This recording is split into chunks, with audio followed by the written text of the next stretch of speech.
Hello and very good afternoon to each and everyone for the second sessions of units and measurement. So आज का ये session हम शुरू करते हैं एक तड़कती भड़कती बात के साथ। तो अर्ज करना चाहूँगा कि हौसलों के तरकश में वो कोशिशों का तीर जिंदा रखो। हौसलों के तरकश में वो कोशिशों का तीर जिंदा रखो। हार जाओ चाहे सब कुछ, हार जाओ चाहे सब कुछ, मगर फिर से जीतने की उम्मीद जिंदा रखो। इसी मोटिवेशन के साथ आज का सेशन शुरू करने जा रहे हैं हम लोग। सो यूनिट्स एंड मेजरमेंट, आप जो भी ज्वाइन हो चुके हो प्लीज प्लीज प्लीज जल्दी से सब्सक्राइब कर दो Phoenix institute and Mukesh Dadwani's Phoenix, ये हमारी न्यू चैनल है। एंड हम लोग थोड़ा प्रिविजन ले लेते हैं कि लास्ट क्लास में हम लोग ने क्या किया था। तो हम लोग ने यूनिट्स, सिस्टम ऑफ यूनिट्स पर क्लास एंड किया था एंड बहुत अच्छा सा एक एग्जांपल के साथ हमने ये क्लास एंड किया था। तो सिस्टम ऑफ यूनिट्स को मैं एक बार डिफाइन कर देता हूँ। हम लोग ने कुछ सिस्टम ऑफ यूनिट्स देखे थे, जिसका पहला सिस्टम हमने देखा था MKS system, that is metre, kilogram and second. Second system guys हमने देखी थी, that was CGS। CGS system क्या थी? Centimetre, gram and second. And third system हम लोग ने देखी थी FPS, जिसे ब्रिटिश सिस्टम भी कहा जाता है। क्या कहा जाता है इसे?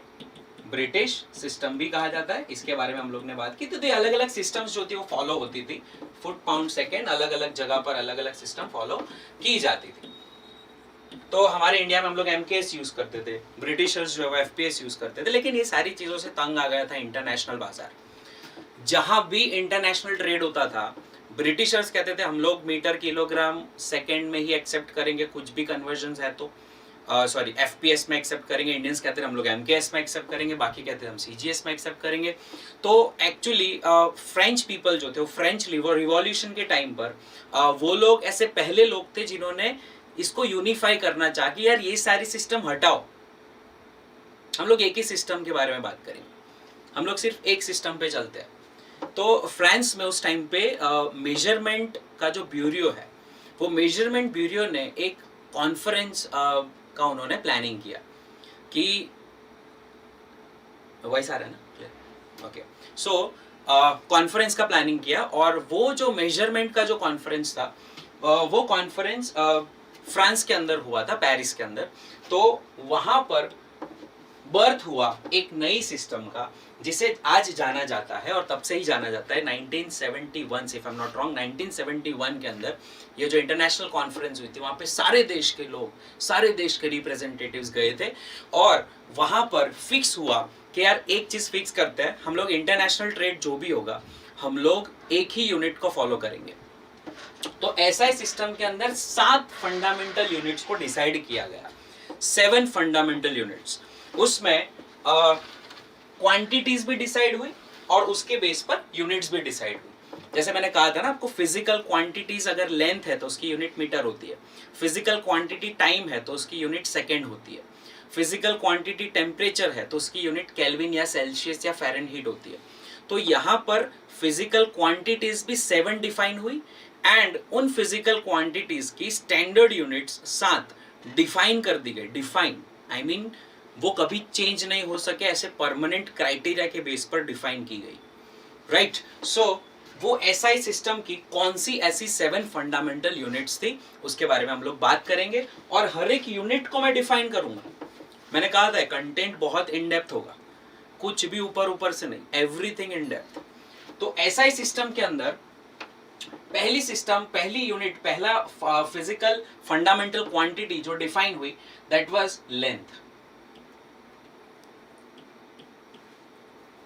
सबसे ज्यादा मेजर करने वाली चीज, मतलब आज हम सुबह उठते हैं तब से घर जाते हैं तब तक है ना, आज हमारी टी शर्ट की साइज से लेकर हमारे कितने किलोमीटर तक हम जा रहे हैं वहां तक सब कुछ डिस्टेंस लेंथ में मेजर होता है। Everything is measured in length. तो यहाँ पर लेंथ को is a fundamental physical quantity define की गई। दूसरा मास, तो हम लोग मम्मा जाते हैं बिग बाजार, डीमार्ट, कहीं भी जाते हैं राइट, तो इतने ग्राम चीनी देना, इतने ग्राम, इतना किलोग्राम ये चाहिए ना, तो ये सारी चीजें किलोग्राम किलो हम लोग यूज करते हैं। तो ये मास जो है वो फंडामेंटल क्वांटिटी मेजरमेंट के लिए रोज के हमारे लाइफ के अंदर काम आती है। तो मास को डिफाइन किया गया। फिर टाइम, अभी भी हम लोग टाइम देखकर, लेक्चर का टाइम कितना हुआ, अभी भी हम लोग टाइम के ऊपर चलते हैं, तो मतलब ये रियल लाइफ के अंदर सिचुएशन में ये तो बेसिक 3 यूनिट्स है जो डिफाइन करनी ही थी एनी हाफ। इसके बाद कुछ ऐसी यूनिट्स है, 2 यूनिट है जो कभी कभी यूज होती है, कभी कभी मतलब ज्यादातर यूज नहीं होती, लेकिन कभी कभी हमें पता है कि ऐसी यूनिट्स हम लोग यूज करते हैं। फॉर एग्जाम्पल इलेक्ट्रिक करंट,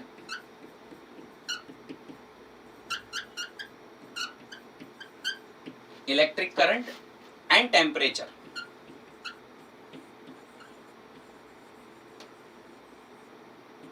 ठीक है, तो इलेक्ट्रिक करंट एंड टेम्परेचर को भी डिफाइन किया गया। एंड दूसरी 2 क्वांटिटीज है जो बहुत रेयरली यूज होगी, लेकिन साइंटिफिक कम्युनिटी ये चाहती थी कि हमें इसका भी एक फंडामेंटल यूनिट दो। जैसे केमिस्ट्री में ज्यादातर आप लोग मोल कॉन्सेप्ट पढ़ोगे, तो मोल अमाउंट ऑफ सब्सटेंस को डिफाइन किया जाता है। तो मोल जो है उसको भी अमाउंट ऑफ सब्सटेंस को डिफाइन किया गया कि सब्सटेंस का अमाउंट क्या होता है। मैं उसको एक्सप्लेन करूंगा अभी डिटेल में। अभी यहां पर समझ लो, अमाउंट ऑफ सब्सटेंस को मेजर करने के लिए भी एक यूनिट डिसाइड किया गया 1971 एसआई की जनरल कॉन्फ्रेंस में। And last but not the least, जो लास्ट वाली यूनिट थी that was of luminous intensity. Luminous intensity guys होती है लाइट की इंटेंसिटी। ठीक है, तो लाइट की इंटेंसिटी को भी यहां पर एक एसआई सिस्टम के तहत रख दिया गया। तो गाइस इलेक्ट्रिक करंट, ये देखो ये बेसिक 3, लेंथ, मास, टाइम, ये 2 जो हम कभी कभी यूज करते हैं, कभी कभी नहीं करते। इलेक्ट्रिक करंट, टेम्परेचर, लेकिन हमें इनके बारे में पता है। ये हमारे लिए 11th स्टैंडर्ड में बिल्कुल नई क्वांटिटीज थी, जिसको amount of substance and luminous intensity कहते हैं। तो मैंने कलर कोडिंग कर दिया, आपको ऐसे ही 7 क्वांटिटीज याद रखनी है। ठीक है, लेंथ, मास, टाइम बेसिक वाली, थोड़ी थोड़ी हमें जो पता है वो इलेक्ट्रिक करंट एंड टेम्परेचर, और हमें बिल्कुल नहीं पता, पहली बार देख रहे हैं, वो amount of substance and luminous intensity. ठीक है गाइस, तो आपको एक बार सारी चीजें बोल देनी है, length, mass, time, electric current, temperature, amount of substance and luminous intensity. सभी बोल लो, चलो फटाफट। लेंथ, मास, टाइम 3 का ग्रुप, दूसरे 2 का ग्रुप क्या था, electric current, temperature and amount of substance, luminous intensity. ये हो गए गाइस फिजिकल क्वांटिटीज। ये क्या है, फिजिकल क्वांटिटीज। अब हर फिजिकल क्वांटिटीज का एक यूनिट होता है, तो इन फिजिकल क्वांटिटीज के भी यूनिट है जो डिसाइड किए गए। तो हुआ क्या, अभी झगड़ा हो रहा था कि भाई लेंथ के लिए इंडियंस क्या कह रहे थे, इंडियंस यूज कौन सा कर रहे थे, हम लोग यूज कर रहे थे लेंथ के लिए मीटर, मास के लिए हम लोग यूज कर रहे थे किलोग्राम, एंड टाइम के लिए हम लोग यूज कर रहे थे सेकेंड, है ना। तो हम लोग ने क्या वोट किया, भाई मीटर को रख दो यार, हमारा काम आसान हो जाएगा, लेंथ के लिए मीटर सिलेक्ट करो। ब्रिटिशर्स क्या कह रहे थे, ब्रिटिशर्स कह रहे थे नहीं यार फुट को करो, हम लोग कह रहे थे मीटर को करो। तो अभी क्या डिसाइड हुआ, फाइनल लेंथ के लिए मीटर को फाइनल किया गया, वहां पर हमारा एक बेनिफिट हो गया। ठीक है, तो यहाँ पर लेंथ के लिए मीटर को फाइनलाइज किया गया। उसके बाद गाइस फाइनलाइज किया गया मास के लिए, यहाँ भी हमारा ही बेनिफिट हो गया, तो मास के लिए किलोग्राम को फाइनलाइज किया गया। किलोग्राम को क्या किया गया, फाइनलाइज किया गया। टाइम हमने बोला चलो ब्रिटिशर्स की सुन लो आप, उनका टाइम सेकंड है, सेकंड रख लो, क्योंकि हमें तो क्या ही फर्क पड़ने वाला है, हमारा भी सेकंड ही है, राइट। तो फिर हमने बोला चलो ठीक है अब इनका मान रख लो आप। तो टाइम क्या होगा बोलो, क्या डिसाइड किया गया इंटरनेशनल कॉन्फ्रेंस में कि टाइम के लिए second will be the fundamental unit. Guys these are physical quantities, these are units, बीच में डिफरेंस समझो। फिजिकल क्वांटिटीज जिसको मेजर करना है यूनिट एक फिक्स्ड डिफाइन फॉर्मूला, एक fixed define value of this physical quantity is called unit. कल बताया था मैंने, राइट? रिवाइज करना अच्छे से। तो metre, kilogram and second. Electric current को गाइस हम लोग ने मेजर किया गया, हम लोग ने फाइनलाइज किया गया एम्पियर। इलेक्ट्रिक करंट के लिए एम्पियर को फाइनलाइज किया गया। टेम्परेचर के लिए तो काफी ऑप्शंस थे, केल्विन था, फ़ारेनहीट था, सेल्सियस था। तो हम लोग ने फाइनलाइज किया टेम्परेचर के लिए केल्विन को। एंड अमाउंट ऑफ सब्सटेंस, अब ये अमाउंट ऑफ सब्सटेंस को मेजर करने के लिए मोल को फाइनलाइज किया गया। एंड ल्यूमिनस इंटेंसिटी के लिए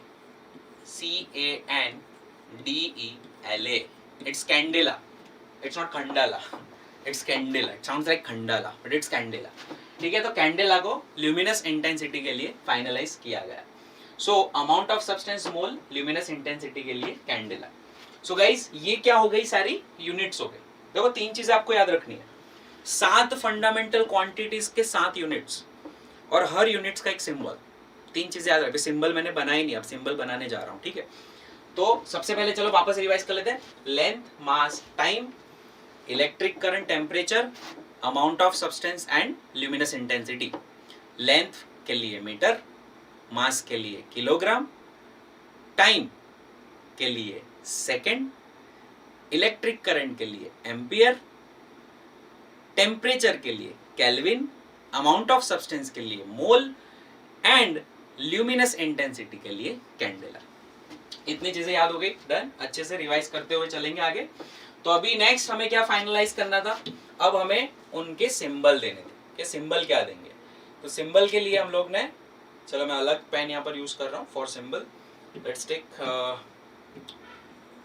द डार्क पिंक। तो ये लेंथ मीटर है, मीटर का सिंबल होता है एम। ये बॉक्स में मैं सारे सिंबल रख रहा हूँ, ठीक है। M, small m, not capital m, small m. KG के लिए होता है स्मॉल के, स्मॉल, डॉट नहीं लगाना है भैया, डॉट नहीं लगाना, पाप लग जाएगा। स्मॉल के, स्मॉल जी बॉक्स में रखना है, डॉट नहीं लगाना, गलती हो जाएगी नहीं तो। सेकंड जो है वो एस के लिए स्मॉल एस डिसाइड हुआ, not capital s. See these are case sensitive. लिखते हैं ना हम लोग, फॉर्म फिल करते हैं तो write in capital letters only.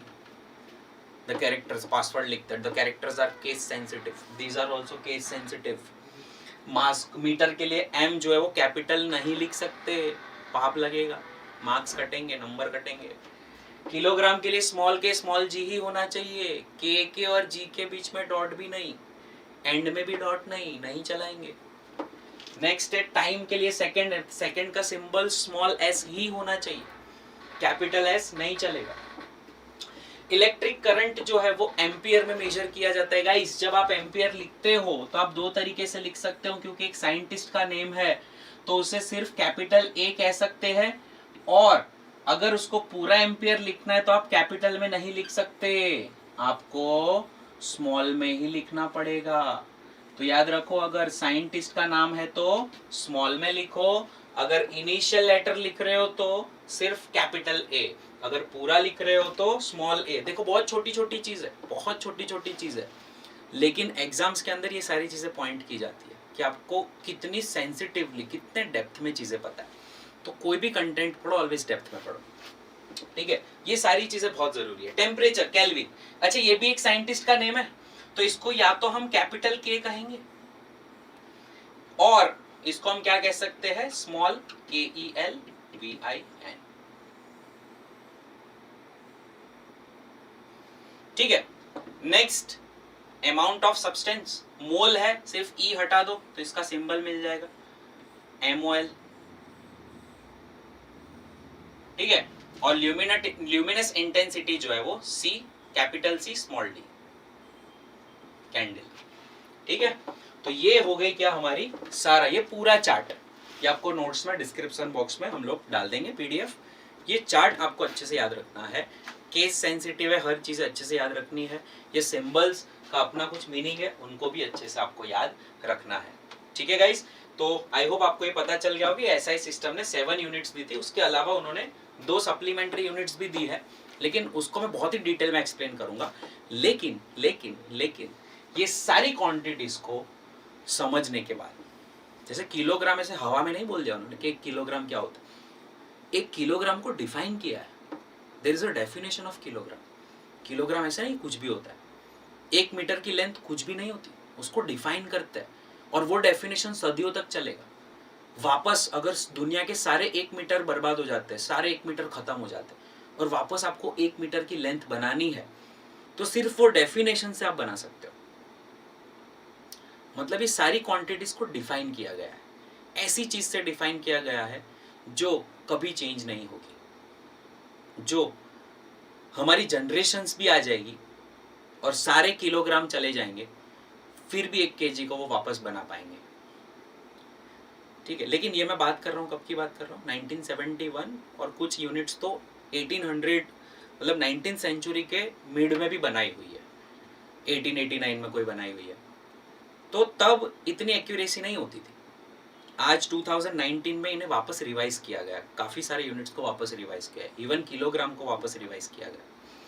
तो पुराने डेफिनेशंस क्या थे जो अभी तक चलते आ रहे थे, वो मैं आपको सारे एक्सप्लेन करने वाला हूँ, बहुत ही अच्छे से हम लोग समझेंगे। Don't worry, it is not at all important for exam, but it is very important for conceptual point of view, it's very important for in depth explanation. ठीक है, तो चलो हम ये सारी क्वांटिटीज का डेफिनेशन देखते हैं कि कैसे आया। तो पहला हम स्टार्ट करेंगे, व्हाट इज 1 मीटर। 1 मीटर क्या होता है, हम लोग बोलते हैं ना 1 मीटर लेंथ, वो क्या होती है। इसका डेफिनेशन है, 1 मीटर एक ऐसी लेंथ है, it's a path travelled by light in vacuum. ऐसे वैसे कोई मीडियम में नहीं, वैक्यूम में, जहां पर कोई एटमॉस्फेयर का प्रेजेंस ना हो, जहां पे लाइट को कोई डिस्टर्ब करने वाला ना हो। तो सोचो आपके पास एक टॉर्च है, ठीक है, उसमें से कोई लाइट रेज निकलती है, ठीक है। तो लाइट हमेशा कैसे चलता है, लाइट हमेशा एक वेव की तरह चलता है, ऐसे इट्स अ वेव। लेकिन आपको पता है क्या, ये हर लाइट की जो स्पीड होती है वो होती है 2.99792458 इंटू 10⁸ मीटर पर सेकेंड। ठीक है, ये स्पीड लाइट की स्पीड होती है। अभी अगर लाइट 1 सेकेंड के इतने हिस्से में, कौन सा पार्ट है, 10⁸, मतलब ये नंबर आ गया आपका, ये नंबर आ गया 299792458, 299792458, 1 सेकेंड के इतने हिस्से में, 1/299792458 ऑफ अ सेकेंड में जो डिस्टेंस ट्रैवल करता है लाइट, वो एग्जैक्टली 1 मीटर होता है। This is the definition of 1 metre. अब आप कहोगे सर ऐसा तो कौन मेजर करने गया था। अगर कहीं भी आपको ऐसा लगे ना कि यार ये थोड़ा अनरियलिस्टिक लग रहा है, लाइट को हम कैसे मेजर कर सकते हैं, लाइट की स्पीड को हम कैसे मेजर कर सकते हैं, तो गाइज आपको एक चीज ऑलवेज ध्यान में रखनी है कि ऐसी कोई भी चीज आपको अनरियलिस्टिक लगे तो ऐसा समझ लो वहां पर मैथ्स का यूज हुआ है। जैसे हमने अर्थ का कभी वेट तो मेजर किया नहीं, लेकिन स्टिल हमें मास ऑफ अर्थ पता है कितना है, तो हमने वो कैसे फाइंड किया होगा। कोई ऐसे कोई वेट स्केल लेकर तो नहीं गया होगा कि चलो अर्थ का हम लोग वेट मेजर करते हैं, इतना बड़ा तो कोई है नहीं, लेकिन स्टिल हमें अर्थ का वेट पता है कितना है, तो वो density is equals to mass upon volume. So एक छोटा सा अर्थ का हम चंक लेंगे, उसकी डेंसिटी हमने निकाली, ठीक है, अर्थ का रेडियस हम एस्टिमेट कर चुके हैं, वो भी मैं आपको बताऊंगा कैसे किया है। सो अर्थ का वॉल्यूम निकल सकता है, so mass is equals to density into volume, as simple as that. तो ये सारी चीजें हम कैलकुलेट कर सकते हैं, right now it's only for information, but enjoy this, right. कि सोचो 1 मीटर को कैसे डिफाइन किया गया, फिक्स कर दिया कि अगर लाइट इतने टाइम में जो भी डिस्टेंस काटता है वो हमारे लिए क्या हो जाएगा guys, that is 1 metre. This is the definition of 1 metre. Next हम लोग आगे बढ़ते हैं, ये 1 किलोग्राम क्या है। तो आपको स्क्रीन पे यहाँ पर एक ग्लास डोम जैसा कुछ दिख रहा होगा, और उसके अंदर एक और ग्लास डोम है, उसके अंदर एक और ग्लास डोम है। आपको 3 ग्लास डोम दिख रहे होंगे, मैं आपको यहाँ पे दिखा रहा हूँ। ये फर्स्ट ग्लास डोम है आपका, ठीक है, ये आपका सेकेंड ग्लास डोम है, ये वैक्यूम चैम्बर के टाइप बना हुआ है, और ये छोटा सा ग्लास डोम आपको तीसरा यहाँ पे एक दिख रहा होगा, ठीक है। इतने लेयर के बाद आपको यहाँ पर एक सिलेंडर दिख रहा होगा। गाइस ये सिलेंडर बना हुआ है प्लैटिनम इरिडियम अलॉय से। किससे बना हुआ है? प्लैटिनम इरिडियम के अलॉय से बना हुआ है। तो गाइस ये प्लैटिनम इरिडियम अलॉय का ये जो सिलेंडर है जो कहां पे रखा हुआ है? It is kept at an international bureau of weight and measures which is at Sevres near Paris in France 1889 में। इसका जो वेट था वो एस्टिमेटेड एग्जैक्टली 1 kg किया हुआ है। डेंसिटी ऑफ वाटर जो होती है उसको बेस मानकर हमने 1 kg डिफाइन किया है, क्योंकि पानी जो है वो 4 डिग्री सेल्सियस पर अपनी मैक्सिमम डेंसिटी पर होता है। तो उसको डिफाइन करके हमने ये प्लैटिनम इरिडियम अलॉय जो है आपका, उसके इक्विवेलेंट कितना होता है एग्जैक्टली डिफाइन करके इसको 1 kg का एक सैंपल बना दिया। ये गाइस 1 kg का जो आपका सैंपल है वो 1 kg का सैंपल पेरिस में जो इंटरनेशनल ब्यूरो ऑफ मेजर्स है उन्होंने सारी कंट्रीज के अंदर 5-5, 10-10 कॉपीज दे दी। फर्स्ट कॉपी जो हम कहते हैं ना, कोई भी ओरिजिनल चीज हो, ये ओरिजिनल है, दिस इज ओरिजिनल। इसकी फर्स्ट कॉपी हमारे इंडिया के पास है, यूएस के पास है, यूके के पास है, सारी कंट्रीज के पास है। तो ये इसका जो एग्जैक्ट मेजरमेंट होता है guys that is exactly 1 kg। लेकिन इसमें भी कुछ प्रॉब्लम्स आई। इसका मास भी अभी थोड़ा कम हो चुका है due to an atmosphere wear and tear. आप कितना भी वैक्यूम यहाँ से हटा दो, एग्जैक्टली वैक्यूम तो निकल नहीं पाएगा, कुछ ना कुछ तो ऑक्सीडेशन होगा, कुछ ना कुछ तो एटमॉस्फेयर जाके इसको खराब करेगा। उसका मास माइक्रोग्राम में कुछ फर्क आया है, माइक्रोग्राम में बहुत छोटा है लेकिन है। तो अभी क्या करें, तो 2019 में इसको रीडिफाइन किया गया किससे? Natural constants. लेकिन ये सारी चीज़ें समझने के लिए हमें नेचुरल कांस्टेंट्स पता होने चाहिए। वो मैं जैसे जैसे हम आगे बढ़ेंगे मैं आपको बताते हुए चलूंगा, उसके नए डेफिनेशंस की भी हम डिस्कशन करेंगे। But first let us understand the basics after that. तो अभी आपको क्या समझना है कि भाई ये प्रोटोटाइप है 1 kg का जो फ्रांस में रखा हुआ है पेरिस में, ठीक है। चलिए नेक्स्ट आगे बढ़ते हैं। What is 1 second? Guys this is very very very very very interesting definition to understand. एक सेकेंड वो क्या होता है? What exactly is 1 second? The second is a duration of 9192631770 periods of radiation corresponding to the transition between the two hyperfine levels of the ground state of cesium-133 atom. Guys, ये थोड़ा समझने में भी atom bomb लग रहा है ना, don't worry, it's very easy to understand. कोई भी वेव होती है ना, अगर कोई भी इलेक्ट्रॉन ट्रांजिशन करता है तो वो रेडिएशन देता है। रेडिएशन जो होता है, रेडिएशन वो हमेशा वेव की तरह होता है। हर वेव के खत्म होने का एक टाइम होता है। अभी सीजियम के हाइपर फाइन लेवल में जो ट्रांजिशन होते हैं उसमें से निकलने वाली जो वेव है, उस वेव का, एक वेव का कंप्लीट होने के टाइम को कहते हैं टाइम पीरियड। ऐसी 9192631770 वेव्स खत्म होगी तो इतने सारे टाइम पीरियड्स का जो टाइम होता है उसे हम 1 सेकेंड कहते हैं। सी, 1 सेकेंड में क्या क्या हो जाता है। देखो टाइम हमारे लिए कुछ डिफरेंट है, टाइम ऑर्गेनिजम्स के लिए कुछ डिफरेंट है।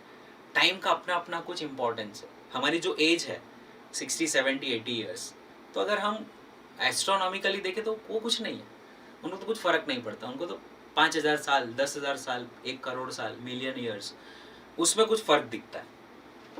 तो यहाँ पर ये टाइम हम उसके लिए तो बहुत कम, मतलब बहुत बड़ा टाइम है। 1 सेकेंड बहुत बड़ा टाइम है। इतने में तो मैं कितना ऑसिलेशन कर लूँ, ये वेव कितनी खत्म हो जाएगी, इतनी सारी। तो ये ऑलमोस्ट अगर हम देखा है 1 2 3 4 5 6 7 ऑलमोस्ट 900 करोड़ वेव्स खत्म हो रही है। 919 करोड़ वेव्स जो खत्म हो रही है ऐसे फटाफट चट चट चट निकल रही है। तो वो 900 करोड़ वेव्स कंप्लीट होने का जो टाइम है सीजियम के लिए डिफाइन किया गया। गाइस इसी के बेस पर एटॉमिक क्लॉक्स बनी है। एटॉमिक क्लॉक्स की एक्यूरेसी बहुत होती है, प्रिसीजन बहुत होता है, तो इसी के बेस पर वो बनी हुई है, ठीक है। एटॉमिक लेवल्स को मेजर करती है। तो वो जो टाइमिंग होता है हमारा, उसको हम क्या कहते हैं एग्जैक्टली 1 सेकेंड। ये मैं नोट्स में आपको दे दूंगा, पढ़ते रहना, ठीक है, आराम से।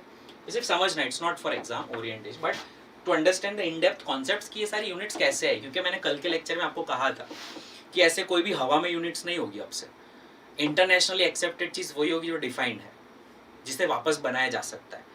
याद करो मैंने कुछ पॉइंट्स बताए थे लास्ट लेक्चर में. रिप्रोड्यूसिबिलिटी, उसे रिप्रोड्यूस कर सका जा सके, है ना, इजीली एक्सेस किया जा सके, एक्सेसिबिलिटी होनी चाहिए, अवेलेबिलिटी अच्छे से होनी चाहिए, है ना. तो इसी वजह से ये सारे डेफिनेशंस है कि आज का अगर चला भी गया तो वापस बन जाएगा, रिप्रोड्यूसिबल है. तो केल्विन की अगर हम बात करें, what is 1 kelvin? 1 kelvin temperature क्या होता है? तो kelvin is the fraction 1/273.16 of the thermodynamic temperature of the triple point of water. अब गाइस ये ट्रिपल पॉइंट ऑफ वाटर क्या है? Triple point of water means ऐसी कंडीशन. ट्रिपल पॉइंट मतलब ऐसी कंडीशन कि वाटर आइस भी है, वो वाटर के फॉर्म में भी है और वो वेपर के फॉर्म में भी है. मतलब तीनों फॉर्म उस पॉइंट पे एग्जिस्ट करते हैं. आइस भी एग्जिस्ट करता है, वाटर भी एग्जिस्ट करता है एंड वेपर भी एग्जिस्ट करता है. इसलिए उसको ट्रिपल पॉइंट कहते हैं. 3 फेज एग्जिस्ट करते हैं उस पॉइंट पे. तो जो ट्रिपल पॉइंट का टेम्परेचर है, उस टेम्परेचर का 1/273.16 of the thermodynamic temperature, that is called 1 kelvin. तो उसको हम क्या कहते हैं गाइस? 1 केल्विन कहते हैं. केल्विन को भी डिफाइन कर लिया. नेक्स्ट है व्हाट इज 1 मोल. तो guys 1 mole is the amount of substance of system which contains as many entity as there are in atoms of 0.12. ये समझा, मैं आपको एकदम आसान भाषा में समझा देता हूँ. आप लोग 12 ग्राम कार्बन लो. कितना? 12 ग्राम कार्बन. तो 12 ग्राम कार्बन जो होता है, कार्बन के बहुत सारे आइसोटोप्स है, मतलब 2 आइसोटोप्स है. तो उसमें कार्बन 6C12 वाला जो है उसी को हम लेंगे. उसके अंदर 12 ग्राम, एग्जैक्टली 12 ग्राम कार्बन के अंदर जितने कार्बन एटम्स आए, मतलब आपने 12 ग्राम कार्बन लिया तो बट ऑब्वियस है कार्बन के एटम्स है, क्योंकि ये मोल किसके लिए यूज होता है गाइस? मोल यूज होता है एटम्स के नंबर को नापने के लिए. वापस बता रहा हूँ, किसके लिए यूज होता है? कितने एटम्स, एटम के नंबर को नापने के लिए यूज होता है. अमाउंट कितना है, कितने एटम्स है, तो ये बहुत बड़ा नंबर होता है. मतलब अगर आप एक कटोरे में कार्बन के एटम्स ले रहे हो, जो दिखेंगे नहीं बट ऑब्वियस है, तो कितना कार्बन ले आपने? 12 ग्राम. तो 12 ग्राम कार्बन के अंदर 6.022 इंटू 10⁻23, जिसे हम एवोगैड्रो नंबर कहते हैं. इसको भी रिडिफाइन किया गया है. इसका ये डेफिनेशन भी चेंज हो चुका है. क्या कहते हैं? Avogadro number. एवोगैड्रो करके एक अंकल थे, उन्होंने नंबर दिया था. तो एवोगैड्रो नंबर जो ये होता है, इस नंबर के जितने भी एंटिटीज होते हैं उसको 1 मोल कहा जाता है. तो ये 12 ग्राम कार्बन में भी 6.022 इंटू 10⁻23 होते हैं. 1 ग्राम हाइड्रोजन में भी उतने होते हैं. 4 ग्राम हीलियम में भी उतने होते हैं. 6 ग्राम लिथियम में भी इतने होते हैं. मतलब समझ रहे हो, एटॉमिक मास नंबर जो है ना, वो 1 मोल का ग्राम में मास दिखाता है. आप लोग मोल कॉन्सेप्ट में इजीली पढ़ोगे ये सारे कॉन्सेप्ट्स. ठीक है, अभी के लिए याद रखोगे. इसको भी डिफाइन किया गया है भाई. मोल भी ऐसे नहीं है कि कुछ भी. कार्बन जो है वो एग्जैक्टली 12 ग्राम के अंदर जितने हैं, वो सब के अंदर देख लो आप किसके अंदर कितने आ रहे हैं. अगर इतने क्वांटिटी में आ रहे तो वो आपके लिए क्या हो गया? 1 मोल हो गया. ठीक है, मोल कॉन्सेप्ट में आप पढ़ोगे, डोंट वरी. नेक्स्ट गाइस आगे बढ़ते हैं. What is 1 ampere? 1 ampere current क्या होता है? तो 1 एम्पियर करंट को भी डिफाइन किया गया है. आप लोग 12th स्टैंडर्ड के अंदर एक मैग्नेटिज्म करके एक चैप्टर पढ़ोगे. उस मैग्नेटिज्म चैप्टर में, और आपने आई थिंक 10th स्टैंडर्ड में भी मैग्नेटिज्म चैप्टर पढ़ा ही होगा. तो वो मैग्नेटिज्म चैप्टर के अंदर गाइस क्या होता है कि अगर हम 2 स्ट्रेट पैरेलल वायर्स लेते हैं, क्या लेते हैं? 2 स्ट्रेट पैरेलल वायर्स लेते हैं, और उन 2 स्ट्रेट पैरेलल वायर्स को एक दूसरे के पास रख के हम लोग करंट पास करवाते हैं. क्या करा रहे? Current pass. इसको एकदम ऐसा समझो, थोड़ी पतली सी स्प्रिंग के साथ जोड़ दिया गया है जो नॉन कंडक्टिंग है. तो अगर आपने ये करंट फ्लो करवाया और वो करंट एग्जैक्टली 1 एम्पियर है. कितना एग्जैक्टली? 1 एम्पियर है. और ये 2 वायर के बीच का डिस्टेंस भी एग्जैक्टली 1 मीटर है. कितना है? 1 मीटर दूर है दोनों वायर एक दूसरे से. तो ये करंट फ्लो होने की वजह से क्या होता है? इनके आजू बाजू मैग्नेटिज्म आ जाता है, मैग्नेटिक फील्ड आ जाती है. इनके इर्द गिर्द क्या आ जाती है गाइस? मैग्नेटिक फील्ड आती है. इसके इर्द गिर्द भी आती है. तो दोनों वायर क्या करेंगे? एक दूसरे पे फोर्स लगाएंगे, एक दूसरे के से दूर जाना चाहेंगे.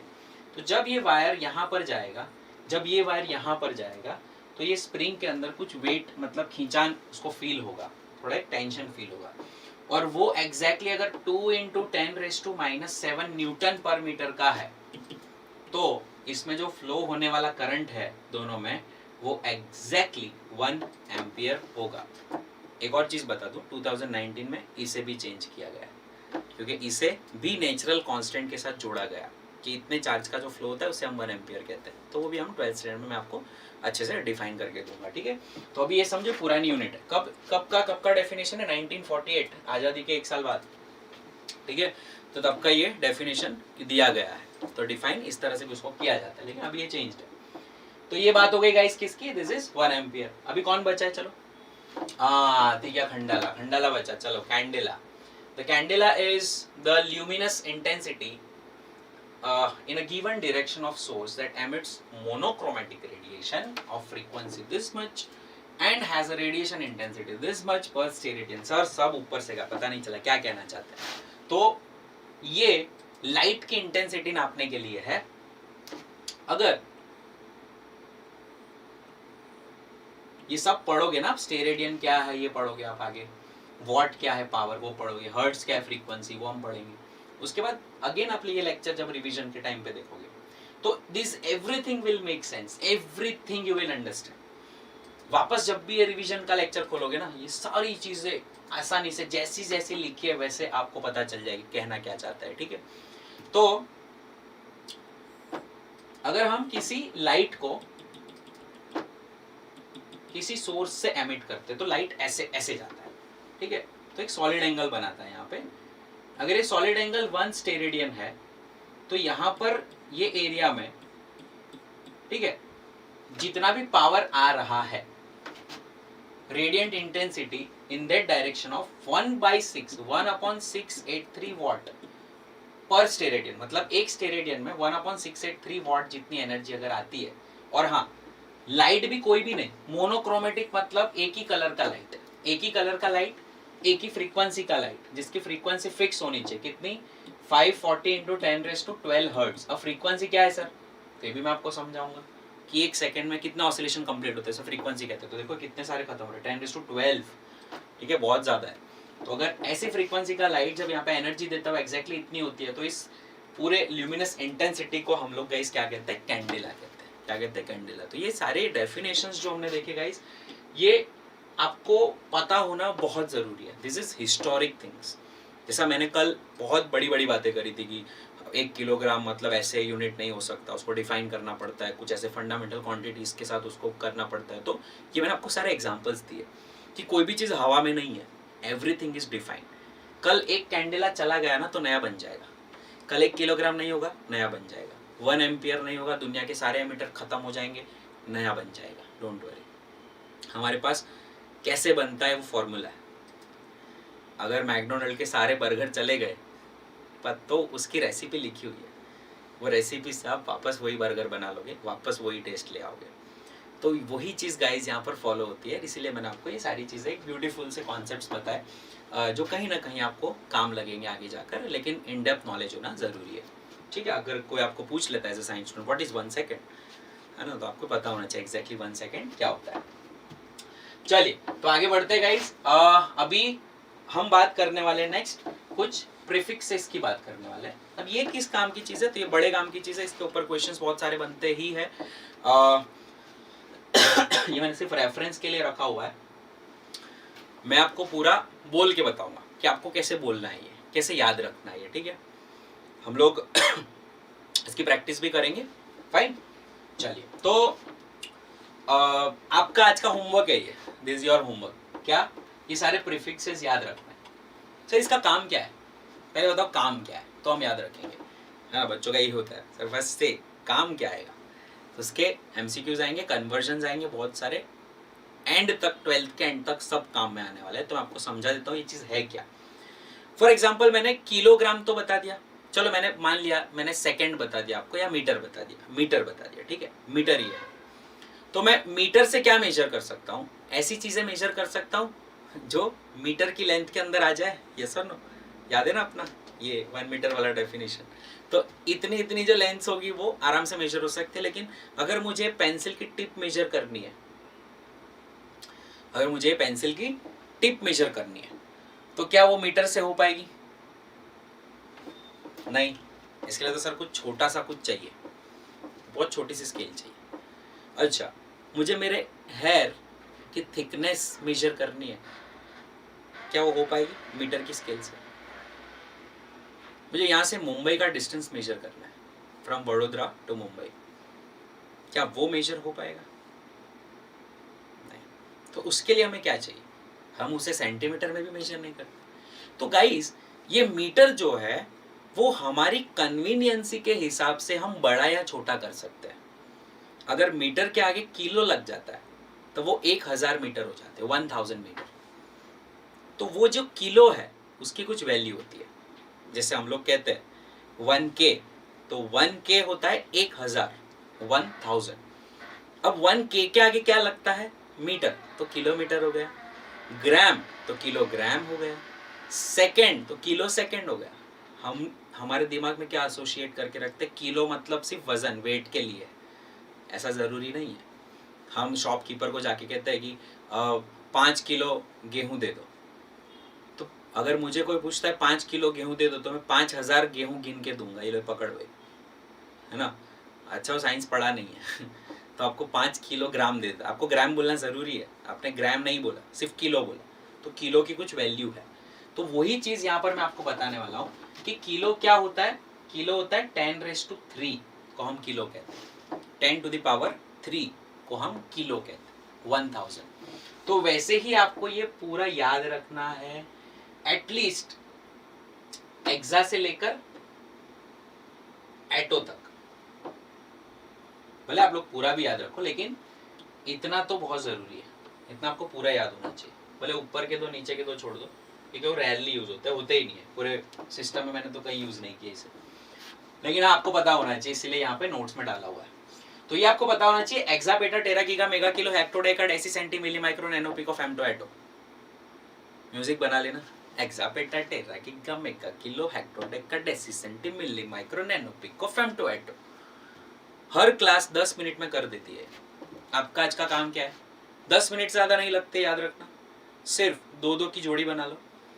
AXA, peta, tera, giga, mega, kilo, hecto deca, deci, centi, milli, micro, nano, pico, femto, atto. It's very easy. ठीक है, ये एक्सा है क्या? तो एक्सा होता है 10⁻18 ऑफ एनीथिंग। पेटा क्या होता है? 10⁻15 ऑफ एनीथिंग। टेरा 10⁻12। तो आपको ये जो है exa, peta, tera, giga, mega, kilo, hecto, deca, deci, centi, milli, micro, nano, pico, femto, atto. ठीक है, एटलीस्ट इतने याद होने चाहिए। ये योटा, जेटा और जेप्टो, योक्टो वो रेयरली यूज होते हैं, इसलिए हम उसको अभी स्किप करके चलेंगे। तो exa, peta, tera, giga, mega, kilo, hecto deca, deci, centi, milli, micro, nano, pico, femto, atto. So 10⁻18 इतना बड़ा नंबर है, उसके आगे अगर एक्सा लगा दो तो 10⁻18 लिखने की जरूरत नहीं है। फिर 3 कम करो, कितना हो गया? 10⁻15। और 3 कम करो, कितना हो गया? 10⁻12। और 3 कम करो, कितना हो गया? 10⁻9। और 3 कम करो, कितना हो गया? 10⁻6। और 3 कम करो, कितना हो गया? 10⁻3। और 3 कम करो, कितना हो गया? 10⁻2। और 3 कम करो, और सॉरी 1 कम करो, अब कितना हो गया? 10⁻1। तो अब इसमें से 3 कम नहीं हो सकते, तो 3 के बाद ऐड 2, 2 के बाद 1, याद रखना। इसके बाद आते हैं छोटे यूनिट्स, ये डेसी से छोटे स्टार्ट होते हैं। चलो हम छोटे को अलग ही रख देते हैं, यहाँ पे रख देते हैं। तो हम डेसी को यहाँ पे रख देते हैं। ए किसका रहेगा भाई? एटो का ए रह गया। डाला। सो एटो जो है वो उसका ए यहाँ पे आएगा।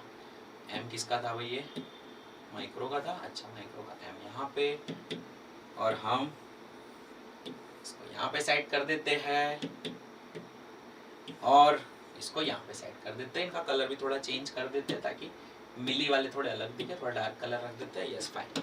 चलिए तो अभी ये 10 पावर 1 के बाद आता है 10 पावर -1, 10 पावर -2, 10 पावर -3। अब 3 3 बढ़ाओ, -6, -9, -12, -15, -18, मतलब 10⁻+18 से 10⁻−18। बड़ा नंबर करना हो मीटर से decametre, hectometre, kilometre, megametre, gigametre, terametre, petametre, exametre. Metre से छोटा करना हो तो decimetre, centimetre, millimetre, micrometre, nanometre, picometre, femtometre, attometre. अगर आपको यहाँ से चांद का डिस्टेंस मापना तो ऊपर जाना है, बाल का डिस्टेंस मापना है तो नीचे जाना है। समझ में आया कि नहीं? तो पॉजिटिव नंबर से नेगेटिव नंबर से मतलब पावर्स जो है वो नेगेटिव रहेंगे। अभी आपको एक बहुत अच्छी सी चीज बताता हूँ। आप लोग ने पता MB, KB, GB, TB पता चला ये कैसे कहाँ से आया? यहीं से आया। मेगा लगता है तो मेगाबाइट होता है, मेगाबाइट। गीगा लगता है तो गीगाबाइट। टेरा लगता है तो टेराबाइट। एक टीबी की हार्ड ड्राइव होती है हमारी। अब टीबी के बाद क्या आता है? पीबी आएगा, पेटाबाइट, है ना। हम लोग जब और थोड़ा आगे 10-15 साल चले जाएंगे तो पीबी कोई बड़ी बात नहीं होगी। जैसे हम यूट्यूब की बात करें तो यूट्यूब को एक दिन के लिए 1 पीबी जितनी मेमोरी चाहिए होती है, 1 पेटाबाइट। 1000 टीबी मतलब 10 लाख जीबी, 10 लाख जीबी इतनी मेमोरी स्पेस उसे चाहिए होती है। एक दिन में उतने वीडियोस अपलोड होते हैं यूट्यूब पर। तो ये सारी चीजें गाइस कन्वर्जन है, वही ये चैप्टर का इंपॉर्टेंस यहीं पे है कि आपको कन्वर्जन बहुत अच्छे से पता होनी चाहिए। तो आज का होमवर्क क्या है? एक्सापीटर, टेरा, गीगा, मेगा, किलो, हेक्टोडेका, डेसीसेंटी, मिली, माइक्रो, नैनो, पिको, फेम्टो, एटो। मुझसे फटाफट बोलना है आप लोग को, ठीक है? टाइमर लगा के। चलिए then, signing off for the day, done for the day. Okay, fine. Then see ya in the next lecture tomorrow. The lectures will be updated in the evening up till 8 o'clock or 7 o'clock.